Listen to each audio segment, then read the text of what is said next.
Bismillahirrahmanirrahim. Assalamualaikum warahmatullahi wabarakatuh. Alhamdulillah, anak-anak, hari ini kita dapat berjumpa pada pelajaran tematik. Nah, pada kesempatan hari ini kita akan belajar, ya, tolong disimak yang di rumah, yaitu pada halaman 6, buku tematik halaman 6. Nah, di sini kita akan belajar yaitu pada pokok bahasa Indonesia, yaitu tentang ide pokok. Nah, kalian tentunya sudah tahu apa itu ide pokok.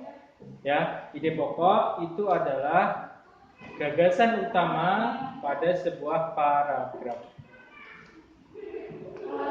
Oke, Ustaz bacakan dulu cerita tentang gurita. Halaman 6, gurita. Gurita adalah hewan tidak bertulang belakang yang dikenal cerdik dan pintar. Pasalnya, gurita memiliki daya ingat yang cukup. Gurita dapat memecahkan masalah yang dialaminya lebih cepat dengan cara mengingat pengalaman ketika memecahkan masalah yang sama. Selain itu, gurita juga dikenal sebagai berenang yang cukup cepat. Gurita menggunakan gerakan pendorong jet untuk bergerak cepat dan bergerak jauh. Nah, dari paragraf gurita ini kita bisa menentukan yang namanya gagasan pokok. Atau cerita ini, paragraf ini membahas tentang apa. Nah, ternyata ide pokoknya itu adalah di bawahnya ini. Gurita adalah hewan yang dikenal cerdik dan pintar. Nah, jadi teks ini itu membahas gurita hewan cerdik dan pintar. Nah, sekarang tugas anak-anak silakan dibaca cerita kehidupan burung. Kemudian dicari ide pokoknya paragraf 1, paragraf 2 dan dibuat tabel halaman 7.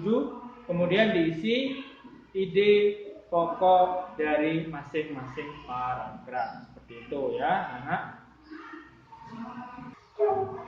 Baik, anak-anak, selanjutnya kita belajar tentang pada halaman 15 tentang rangkaian gambar cerita. Apa itu maksudnya gambar cerita? Maksudnya adalah di buku ini sudah ada gambar. Kemudian dari gambar ini dapat disusun sebuah cerita atau karangan, mengarang. Tapi mengarangnya itu berdasarkan gambar, ya. Seperti itu ya, mengarangnya berdasarkan gambar. Contoh, disimak sama-sama. Ini ada gambar rumah, kemudian di depannya ada kucing. Ini dibuat cerita. Ceritanya seperti apa, Ustaz? Ceritanya, kucing adalah salah satu hewan mamalia. Dia melahirkan dan menyusui anaknya. Kucing bergerak dengan cara berjalan, melompat, berlari, dan menerkam.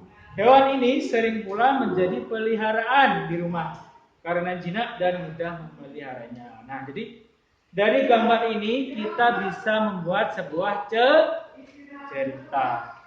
Begitu juga dengan gambar bawahnya. Nah, sekarang anak-anak dibuka halaman 16. Ini ada gambar yang berurutan. Mulai dari gambar 1, siput, naik batu, 2, mau diterkam elang, halaman 3, siputnya sudah diterkam elang. Ini dari gambar ini kita bisa membuat sebuah cerita. Jadi tugas anak-anak silakan ya buat cerita dari gambar ini ya, tulis di buku tulis. Cerita minimal sebanyak-banyaknya ceritanya. Di karang sendiri ya, cerita tentang siput yang akan dimangsa oleh elang. Baik, terima kasih anak-anak. Belajar hari ini mudah-mudahan menyenangkan. Selamat mengerjakan tugas. Tetap semangat. Assalamualaikum warahmatullahi wabarakatuh.